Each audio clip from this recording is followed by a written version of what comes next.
সরকার পরিকল্পিতভাবে এই দেশের জঙ্গিবাদের তারা পৃষ্ঠপোষকতা করেন।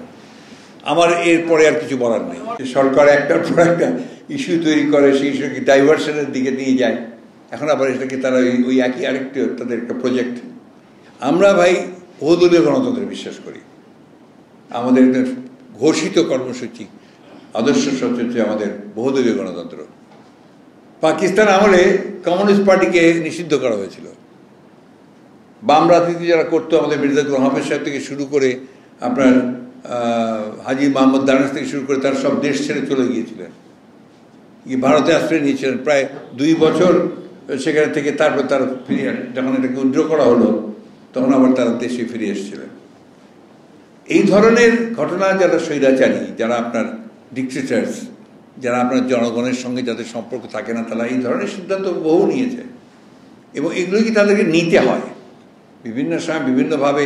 কেন এতদিন নেয়নি কেন তারা, আজকে এখন নিচ্ছে কেন? এই জন্য তাদের অনেক যুক্তি থাকবে, অনেক কথা তারা বলবে। আমরা যেই কথাগুলো বলছি এই জন্য তারা আবার অনেক কথা বলবে, তাতে আমাদের কিছু যায় আসে না। আমরা খুব পরিষ্কার করে বলি যে আমাদের বক্তব্যে আমরা খুব পরিষ্কার। আমরা বিশ্বাস করি বহুদলীয় গণতন্ত্রে। আমরা বিশ্বাস করি যে যারা যারা এখানে রাজনীতি করে তাদের অধিকার আছে রাজনীতি করার। এখন জনগণের দায়িত্ব হচ্ছে সেটা যে কার রাজনীতি সে গ্রহণ করবে, কার রাজনীতি সে গ্রহণ করবে না। এর জন্য যেটা দরকার সেটা একটা অবাধ সুষ্ঠু নির্বাচন, অবাধ নির্বাচন। আজকে যে এত ক্রাইসিস, এই ক্রাইসিসগুলো মূলত হচ্ছে যে দেশে কোনো প্রতিনিধিত্বমূলক গণতন্ত্র, কোনো সরকার নাই। প্রতিনিধিত্বমূলক সরকার না হলে তো এই সমস্যার সমাধান হবে না। জনগণের প্রতিনিধি দরকার, জনগণের, এবং যাদের অ্যাকাউন্টেবিলিটি থাকবে, দায়িত্ব থাকবে, একটা জবাবদিহিতা থাকবে। সেই জবাবদিহিতা যদি না থাকে তাহলে সেটা সম্ভব না। আজকে এই সরকারের কোনো জবাবদিহিতা নেই। তারা কোনো মতেই তাদের কোনো বৈধতা নেই। তারা কোনো নির্বাচনে নির্বাচিত হয়ে আসেনি। তারা সবসময় যে কৌশল করে, যেভাবে ডিবি অফিসে ছাত্রদের প্রচার হচ্ছে, সে একইভাবে কৌশল করে তারা বিভিন্ন নির্বাচনে বৈতরণী পার হয়েছে। আমার কাছে আরেকটা দুঃখ লাগে। দুঃখটা হচ্ছে আবার আশাবাদেও আমার মধ্যে এসছে। আমি আজকে পত্রপত্রিকায় যে ছবিগুলো দেখেছি, এই ছবিগুলোতে আমি আশাবাদী হয়েছি। আমি দেখেছি ঢাকা বিশ্ববিদ্যালয়ের শিক্ষকেরা নেমে আসছেন।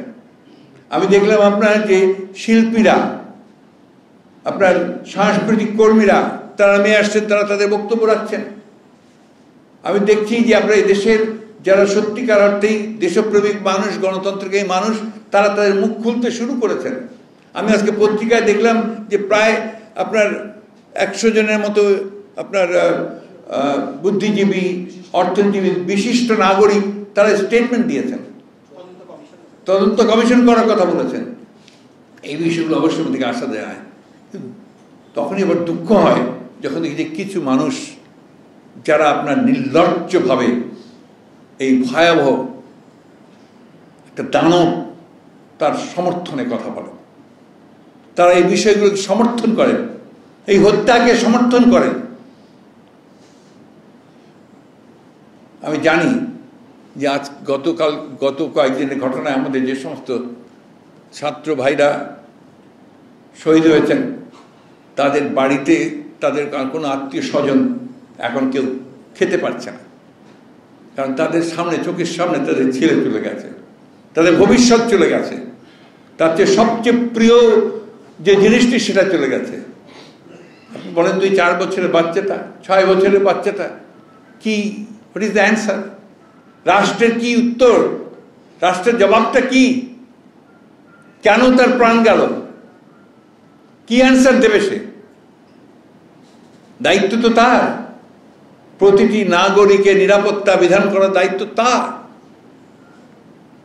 ওই কথা বললে তো চলবে না যে আমরা কি করতে পারি, বিভিন্নভাবে ঘটে গেছে জিনিসপত্র, বললে তো হবে না। You have created this situation. এ দায় তোমার, এ দায় তাদের দায় অবশ্যই তাদেরকে নিতে হবে। যে কথাটা আমরা বলেছি যে এই দায় স্বীকার করে তাদের চলে যাওয়াটাই হচ্ছে সবচেয়ে বেশি এই সমস্যার সমাধান করবে। রাজনৈতিক সংকট রাজনৈতিকভাবেই শেষ করতে হবে। দে মাস্ট লিভ, এবং তাদেরকে একটা নতুন নির্বাচনের ব্যবস্থা করে নতুন জনগণের প্রতিনিধিদের কাছে ক্ষমতা হস্তান্তর